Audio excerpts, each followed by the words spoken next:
Aloha everybody and welcome to part 12 of Pac-Man World. We are now in the creepy catacombs, which is the second stage of the final world in the game.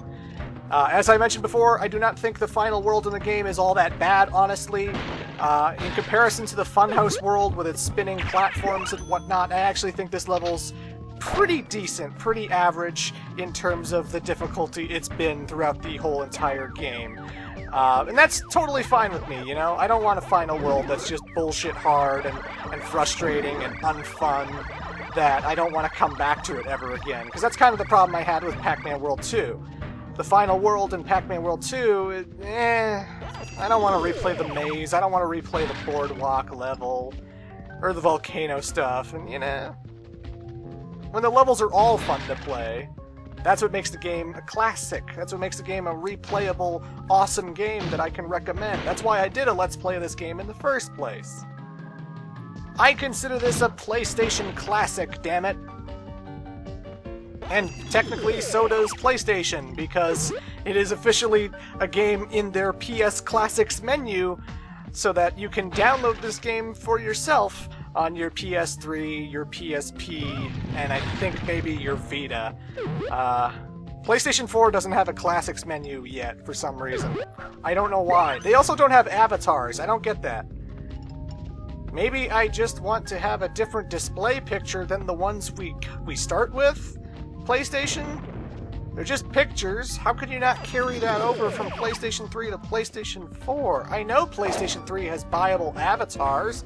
Get with it, Sony! Get with it! But either way, fantastic PlayStation game is all I'm saying. But even though it's a fantastic PlayStation game, would you believe that Pac-Man World is also on the Game Boy Advance? Well, probably. I mean, it's a popular character. There's usually handheld versions of characters all the time, Clement.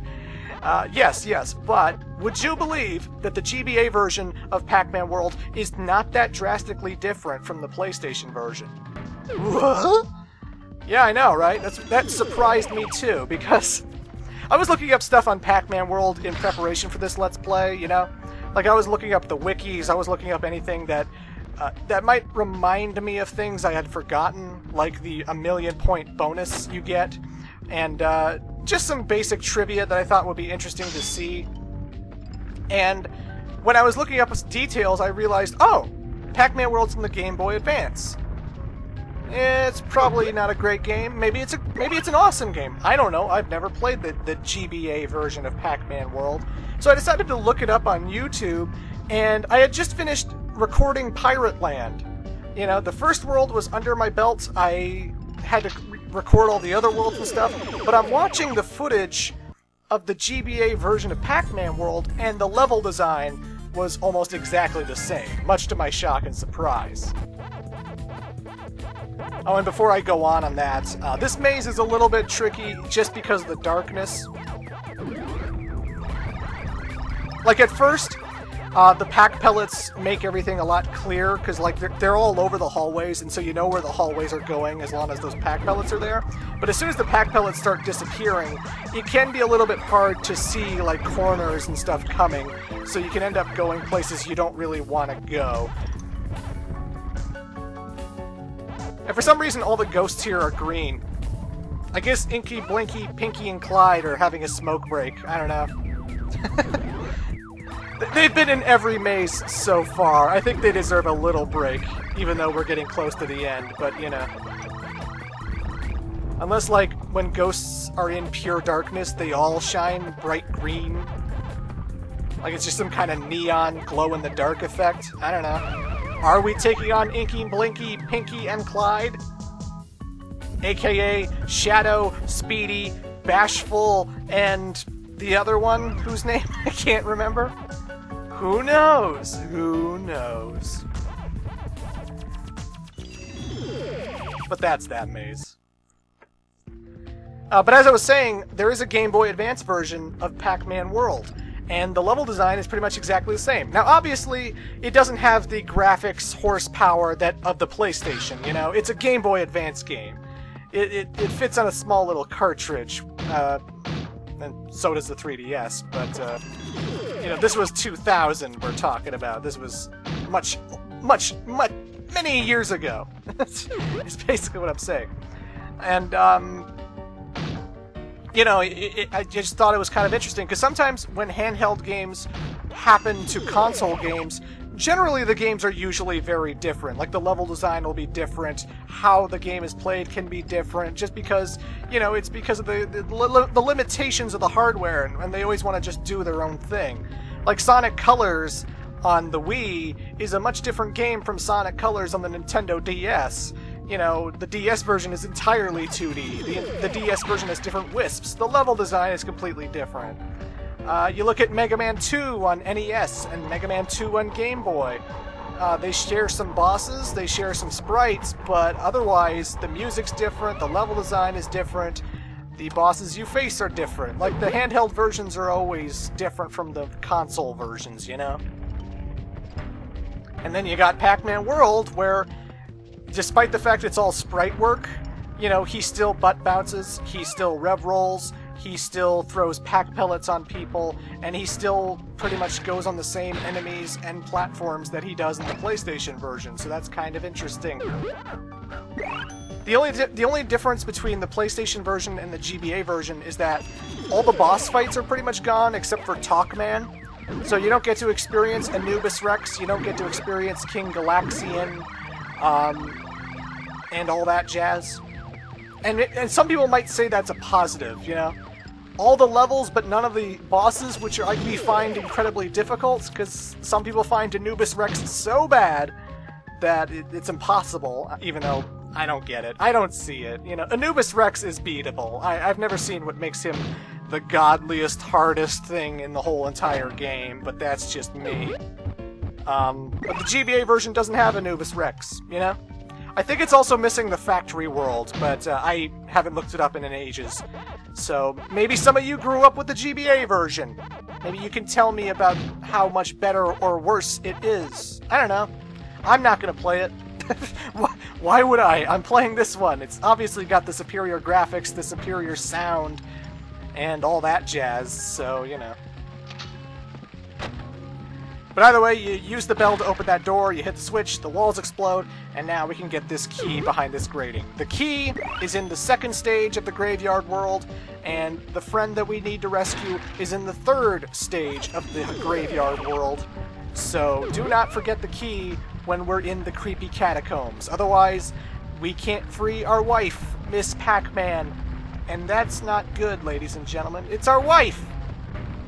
How are we gonna have love in our lives if she's locked in a cage? Oh, Miss Pac-Man. What's the difference between Ms. Pac-Man and Pac-Man, really? Well, she has a bow in her head. That's it? Get right out of town!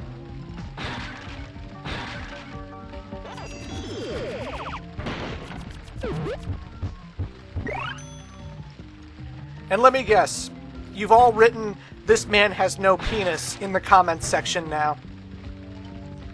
Yeah, you knew where I was going with that. That's a Wayne's World joke. Because Wayne asks the guy what the difference between Pac-Man and Ms. Pac-Man is, and he writes out, "This man has no penis," so that the audience can judge him. Good movie. Great movie of the 90s. Goddamn great. But speaking of Ms. Pac-Man, obviously people know that Ms. Pac-Man was its own arcade machine. It was its own different game from Pac-Man that had a different maze. I don't know if it was genuinely easier than the original Pac-Man, but it always felt like it was. I think the ghost moved slower a little bit, or maybe it was just the way the maze was designed. I know my mother loves Ms. Pac-Man, though. My mom is not a huge gamer, you know, she doesn't play video games at all. She does play the most casual of casual video games. Like, she loves Tetris. I remember once I rented Wheel of Fortune on the Nintendo 64, and she loved Wheel of Fortune because she likes watching Wheel of Fortune. So she was really into Wheel of Fortune. But one of her favorite games, aside from that, was Ms. Pac-Man. Apparently she was really, really good at Ms. Pac-Man when she was in high school.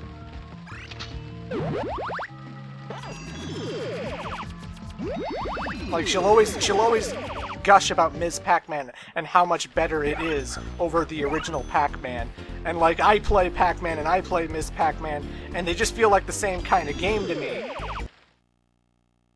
Ms. Pac-Man feels a little bit easier, and the walls are pink instead of blue, but I don't really see a big difference. But hey, you know, my mom is insistent that Ms. Pac-Man is a better game, so I'm not going to take that away from her, you know. Oh, another game she likes is Zelda: Link to the Past. She really got into that one when I was a kid, but everything else, you know, it's Tetris, Wheel of Fortune, Ms. Pac-Man. All the old people games, you know? Because my mom's not a gamer. And I'm not one of those insistent people who are like, no, you have to play this. You have to be into the things I'm into. Like, God knows, if I met the girl of my dreams and then she wasn't into, like, Mega Man or something, like, I'm not gonna, like, hate her. I'm not gonna berate her for not being into Mega Man. I mean, my God, people. If I had a kid and he didn't even like video games and he found them boring, I'm not going to lecture my kid because he doesn't like video games. I mean, my God. My God! Could you imagine? How could I raise a child in my household with all the video games in my library? And all the video game t-shirts and stuff? My kid's going to be a gamer, not because I tell him he has to be, just because he's going to emulate me so much. If Dad's a gamer, I guess I'll be a gamer. I'm indoctrinating my child. My future child. Oh, I'm not looking forward to those days. I do not want to have a kid anytime soon. I mean, eventually, but not now. Not now at all. And I know, I'm doing a playthrough of Pac-Man World, and I'm talking about my potential future children and how I'm going to indoctrinate them to be gamers. I know. But I'm so thankful this is the last level, ladies and gentlemen, because I'm starting to run out of things to talk about with Pac-Man. I'm not a huge Pac-Man aficionado. You know, I'm not hardcore into this series. I don't pay attention to the lore. I'm not the one at Target at like 12 in the morning. You know, oh my God, Pac-Man and the Ghostly Adventures 2! I gotta buy Pac-Man and the Ghostly Adventures 2! Pac-Man Rally? I gotta buy Pac-Man Rally! Pac-Man Fever? Pac-Man Championship Edition? Gotta download that right away! You know, I've always enjoyed Pac-Man games. I don't have anything against the character, and Pac-Man World's one of my favorite PlayStation games. But I never found all the games amazing. And there's a reason, you know, I never really played Pac-Man World 3. It's because I didn't really love Pac-Man World 2 the way I do other games. I do want to try Pac-Man World 3, though. I think I'll look into that. I'll try finding that game somewhere, but I've pretty much gone over all the basics I can with Pac-Man World, you know. The lightning clouds in this particular stage can be a little bit annoying. Their lightning is so random sometimes, and with these gray coffins, I don't know how you dodge that. That final cloud right here that I'm looking at, I don't know how you dodge it, because the lightning doesn't go away, and I don't, you know, there's no other way over here. Like, I know you can climb the clouds, but I don't think there's a way to reach the top of the left cloud from where I am, because where would I come from? There's no spring or spring. There's no bounce pad. Bounce pad. I mean, technically it's called a bounce pad, right? That thing right here. Bounce. That's a bounce pad, right? In your face, Sonic Boom. Bounce pads, yay! But that lightning's always on. And I don't know how you dodge it. I always take a hit and just take damage because I don't really know what you're supposed to do there.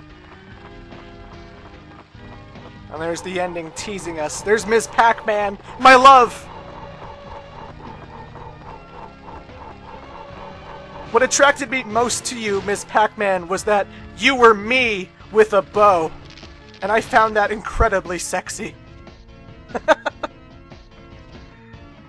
Miss the Great Clement would just be me with a bow. You know it's true. God. I just pictured that, and that's horrible.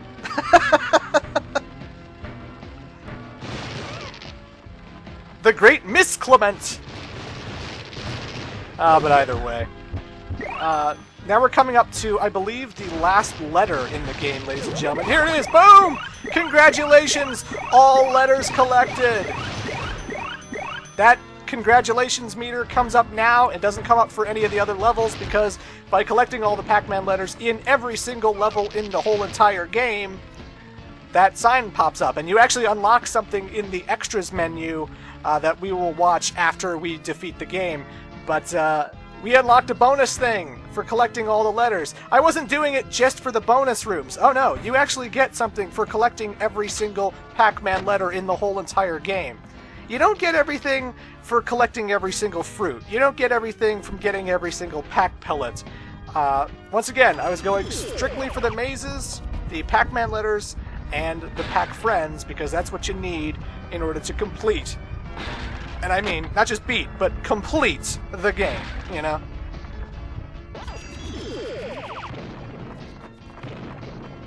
I also like the music of this final level. I like the church kind of organs that are going on. I like the dark aspect to it. Like, it's got that haunted house, you know, we're about to finish this, we're coming up to the end of the game kind of feel to it. So it definitely builds you up for one big fight with Pac-Man, who is our final boss. And yeah, that's not acid. So, I remember when I first played this, I didn't jump into it because I was like, oh my god, that must be acid.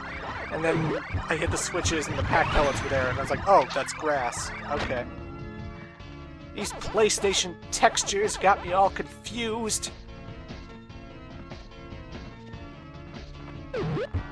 And there's the bell. We need the bell in order to get to Miss Pac-Man. And because I hit a previous checkpoint, I figured, you know what, I'm just gonna kill myself. Goodbye, cruel world! Even though it wasn't really that much of a gap. But I also think I wanted to refill my health bar too, so that's why I did it.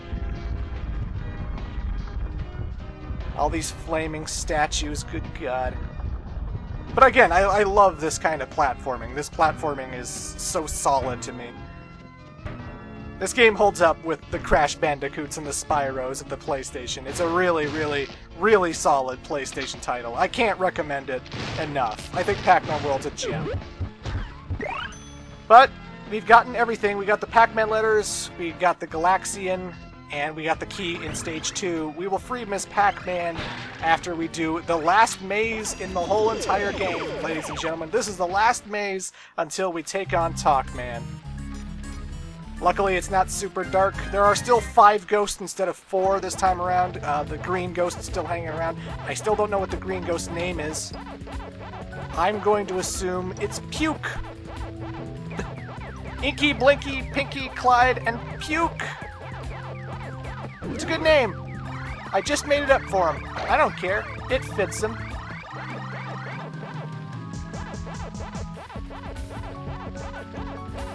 I don't think there are any hazards for this stage, which is odd. You would figure that the hardest maze in the game would be like the last one, but no, there's no flamethrower statues, it's not pitch black, there's no crusher segments or, you know, scythe machines that pop up as soon as you walk up to them or anything. It's actually a pretty standard, pretty decent final area. Nothing you can't handle.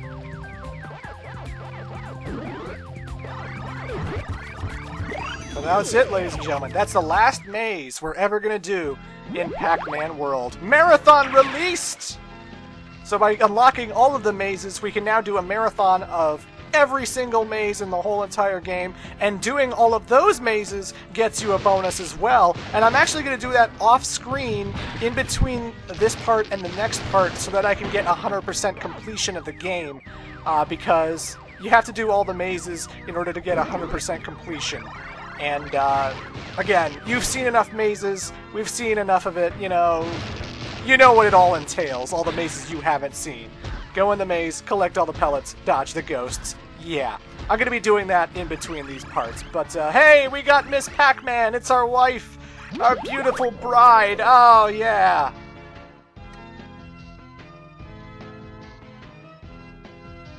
Darling, you my hero! We have to stop Pac-Man! Right on. I'm looking forward to Pac-Man's party, yes sirree.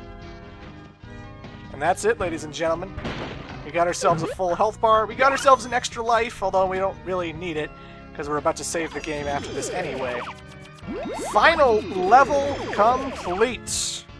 We are done with the haunted world, and that means we are going to face off with Pac-Man in the final part of Pac-Man World.